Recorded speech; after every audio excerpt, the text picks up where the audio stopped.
नमस्कार, मैं हूं संजय कुमार। लगातार हमारी फोकस रहती है कि लोकतंत्र के पंचायती राज के सबसे छोटी इकाई प्रतिनिधियों के बारे में ये ख्याल आता है मुझे। जब हमने कई सारे प्रतिनिधियों से मिला और जब बात किया तो एक बात सामने आई और मैं चाहता हूं कि वो बातें आप हर लोगों के बीच में जाए। कितनी गलतफहमी है आम जनताओं के बीच में, ये भी हम आज दूर करेंगे। लेकिन एक समस्या जो है उस प्रतिनिधि के साथ बहुत जटिल है।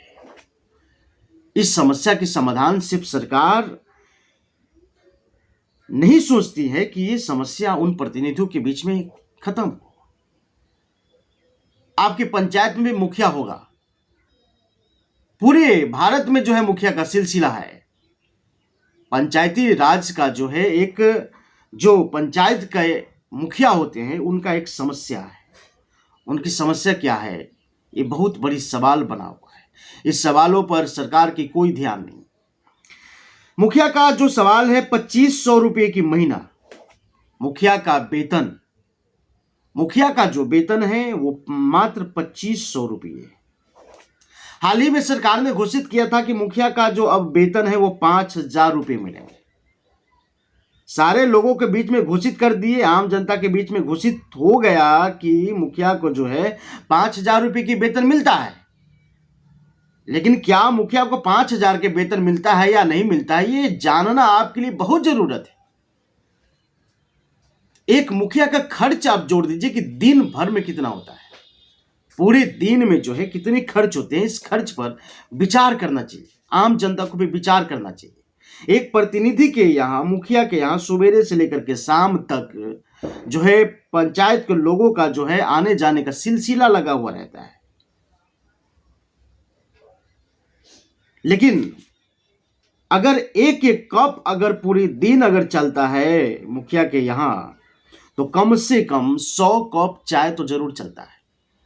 अब पंचायत के लोग हैं, मुखिया जी के यहाँ गए हुए हैं, अगर चाय के लिए भी अगर नहीं पूछेंगे तो भाई ये तो मुखिया तो बेकार है, गया, खत्म है। अरे किसी को चाय के लिए भी नहीं पूछता है। ये सवाल है। लेकिन क्या इन चाय के लिए सरकार की ओर से क्या कुछ पैसे मिलते हैं? क्या नहीं मिलता है। जो 2500 रुपये की घोषणा हुई है वो 2500 रुपये भी बहुत दिनों के बाद मिलता है। कई सारे मुखिया जिससे हमारी बात हुई, पता चला कि वो भी हारने के बावजूद भी पैसा अटका हुआ है। एक एक 2-2 साल के बाद पैसे मिलते हैं, वो भी 2500 रुपये। एक सवाल बहुत बड़ी। लोकतंत्र के सबसे छोटी इकाई के प्रतिनिधि है और उन्हें 2500 रुपये दिए जाते हैं, और वो भी टाइम से नहीं। घोषित कर दिए कि 5000 रुपया देंगे, लेकिन अब तक लागू नहीं हुआ, किसी को मिला नहीं। और मुखिया को तो भाई जाना है ब्लॉक ऑफिस कार्यालय, उसमें बहुत सारे उनका जेई है, बीडीओ साहब है, बहुत सारे कर्मचारी भी उनके पीछे है। वो सबका आना जाना तो लगा रहता है उनके मुखिया जी के यहाँ। लेकिन मिलता क्या है? 2500 रुपये, वो भी कब? सालों सालों बाद। तब तक एक कहावत है कि गेहूं के साथ में जो घून पिसा जाता है, वही वाली कहावत। अब मुखिया जी 2500 रुपये का इंतजार करते हैं कि 2500 रुपये तो अब मिलेगा। बाद में पता चलता है कि सालों लग गए, मिला नहीं। इन सवालों के ऊपर जरा सा गवर्नमेंट को ध्यान देना चाहिए। मैं आपका ध्यान आकर्षित करना चाहूंगा। जब एक विधायक या फिर एक सांसद या फिर एक एमएलसी जब चुनाव जीतने के बाद उन्हें क्या क्या लागू हो जाता है, इस विषय पर हमने एक पिछले एपिसोड में बनाया है, आप चाहे तो हमारे चैनल पर जाकर के वहां देख सकते हैं। लेकिन जब उन बड़े तंत्र के प्रतिनिधियों को जब इतनी सैलरी मिलता है और वो लोग खुद डिसाइड करते हैं, सैलरी लेने के लिए वो लोग खुद डिसाइड करते हैं कि मुझे इतने रुपए की सैलरी चाहिए, इतने की महीना चाहिए मुझे, और वो लोग संसद में बैठ करके, सदन में बैठ करके खुद डिसाइड करते हैं। आपको अगर जानकारी नहीं है तो मैं आपको जानकारी बताना चाहूंगा। सांसद और विधायक और एमएलसी और ये मंत्री, ये सारे लोग अपनी सैलरी की डिसाइड खुद करते हैं। सदन में बैठकर ये लोग खुद डिसाइड करते हैं कि मुझे कितने की सैलरी चाहिए, और उन्हें सैलरी वो लोग लागू करते हैं।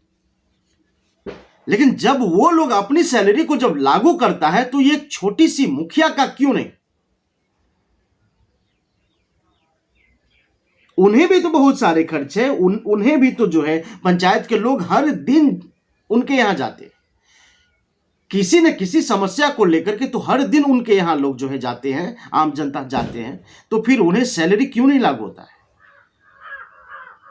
अगर एक प्रकार से अगर देखा जाए तो मुझे लगता है कि एक सांसद और विधायक एमएलसी से ज्यादा खर्च है मुखिया का। लेकिन मुखिया को मिलता क्या है? कुछ भी नहीं।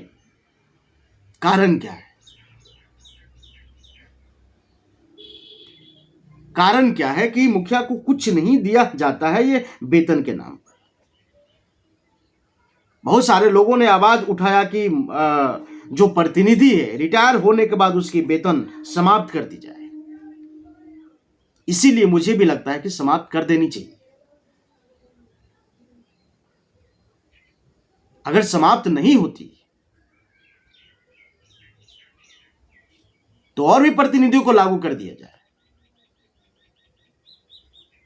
लेकिन ये सवाल सिर्फ पंचायती राज के प्रतिनिधि के ऊपर ही अटका हुआ है, इससे पहले इसके बाद ऊपर नहीं जा रहा है।